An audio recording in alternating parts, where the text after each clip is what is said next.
கடகராசி அன்பர்கள் தன்னுடைய வாழ்நாள்ல சித்தம்போக்கு சிவம்போக்குன்னு வாழ்பவர்கள். ஏன்னா உங்களுடைய ராசி அதிபதி சந்திரன். சந்திரன்னாலே பாத்தீங்கன்னா டெய்லி மூவ்மெண்ட் இருந்துகிட்டே இருக்கும். அதே சமயத்துல உங்களுடைய எண்ணங்கள் தினசரி ஒரு எண்ணங்களாக மாறிக்கிட்டே இருக்கும். எப்படி சந்திரனாகப்பட்டவர் ஒவ்வொரு நாளும் ஒவ்வொருடைய நட்சத்திரத்தை கடந்து செல்கிறாரோ அதே மாதிரிதான் இந்த கடகராசி அன்பர்களினுடைய மனநிலையும் பாத்தீங்கன்னா இன்னைக்கு ஒரு மனநிலை இருக்கும், நாளைக்கு வேற மாதிரி மனநிலை இருக்கும். இதுல பாத்தீங்கன்னா 15 நாள் நல்ல ஒரு ஆரோக்கியமாக இருந்தாங்க அப்படின்னா 15 நாள் கொஞ்சம் டிப்ரெஷனா இருப்பாங்க. என்ன கவலைன்னே இவங்களால கண்டுபிடிக்க முடியாது. ஆனா மனசுல பாத்தீங்கன்னா ஒரு ஒரு எரிமலை வெடிச்சுக்கிட்டே இருக்கும். யாரையாவது பத்தி நினைக்கிறது, யாரையோ பத்தி தேவையில்லாம யோசிக்கிறது. அடுத்து பாத்தீங்கன்னா அவங்களுடைய பாக்கெட்ல காசே இருந்தா கூட காசு இல்லைன்ற மாதிரியாக அந்த ஒரு மனநிலையை பாத்தீங்கன்னா எதிர்மறையாக நீங்க மாற்றிக்கிட்டே இருப்பீங்க. இதுதான் இந்த கடகராசி அன்பர்களுடைய ஒரு சூட்சுமமே. இந்த கடகராசி அன்பர்கள் நீங்க அதிகமா என்ன பண்ணணும் அப்படின்னு கேட்டீங்கன்னா, விநாயகருக்கு தோப்புக்கரணம் போடணும். விநாயகருக்கு தோப்புக்கரணம் போட்டீங்க அப்படின்னாலே உங்களுடைய மனநிலைன்றது மிகப்பெரிய அளவுக்கு மாற்றத்தை தரக்கூடிய ஒரு நேரமாக தான் இருக்கும். ஏன்னா இந்த விநாயகருக்கு தோப்புக்கரணம் போடும்போது நம்ம அந்த தலையில கொட்டிட்டு அதுக்கப்புறமா அந்த 2 காதுலையும் கையை பிடிச்சிட்டு நம்ம பண்ணுவோம்.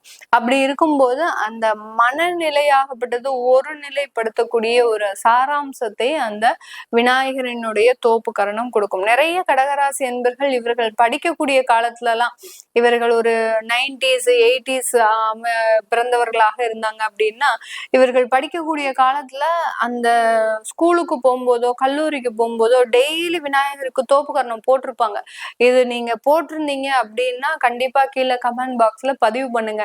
ஏன்னா அப்படி இருந்த ஸ்டேஜ்ல நீங்க நல்லா இருந்திருப்பீங்க. வாழ்க்கையில எந்த விதமான ஒரு துன்பத்தையும் சந்திக்காம எந்த விதமான துன்பம் வந்தாலும் அதை எதிர்த்து போராடக்கூடிய ஒரு சக்தியை அந்த விநாயக பெருமான் உங்களுக்கு கொடுத்திருந்திருப்பாரு.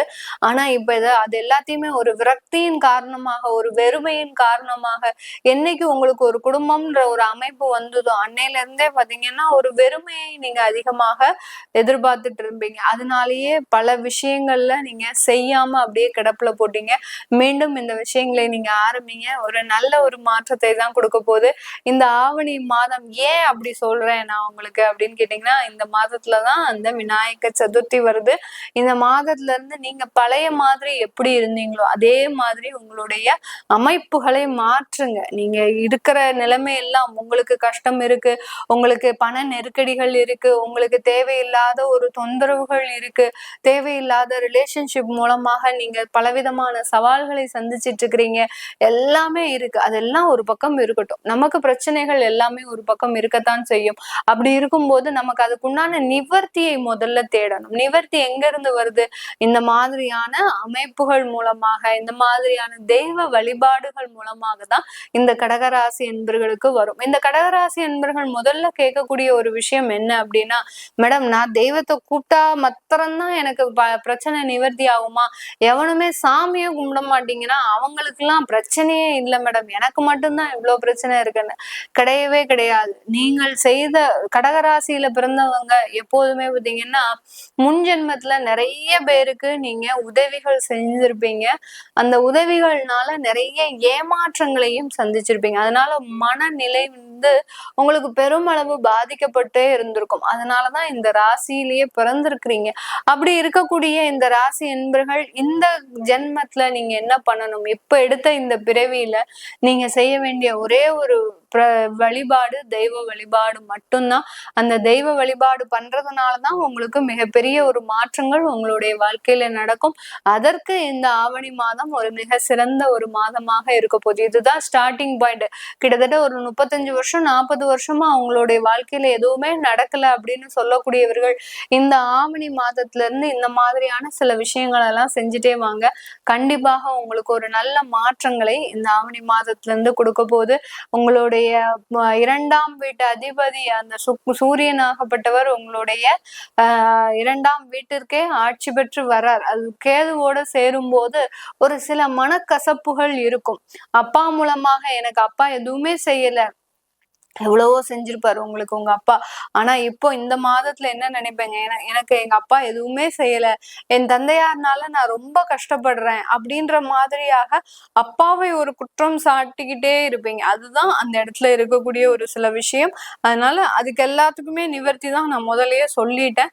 அதனால நீங்க தயவு செய்து இந்த தெய்வ வழிபாடை பண்ணுங்க. கடகராசி என்பர்கள் மிகப்பெரிய ஒரு மாற்றத்தை நீங்க இந்த மாதத்துல இருந்து அனுபவிக்க போறீங்க. வேலை இல்லாமல் திண்டாடுபவர்கள் நிறைய கடகராசி என்பர்கள் 75ல பிறந்தவர்கள். அதாவது 75ன்னு பார்க்கும்போது இன்னைக்கு நேரத்திற்கு நமக்கு 50 வயது ஆகுச்சு. அந்த 50 வயதை தாண்டியவர்கள் கூட நிலையான ஒரு வேலைன்றது இல்ல.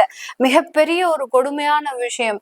ஏன்னா ஒவ்வொருத்தரும் பாத்தீங்கன்னா 40 வயசுல 45 வயசுல செட்டில் ஆகணும் அப்படின்ற ஒரு ஆசையோட தான் அந்த வாழ்க்கையை தொடங்கியிருப்பாங்க. அதுலயும் கடகராசி என்பர்களுக்கு அதிகப்படியான ஒரு ஆசைகள் இருக்கும்.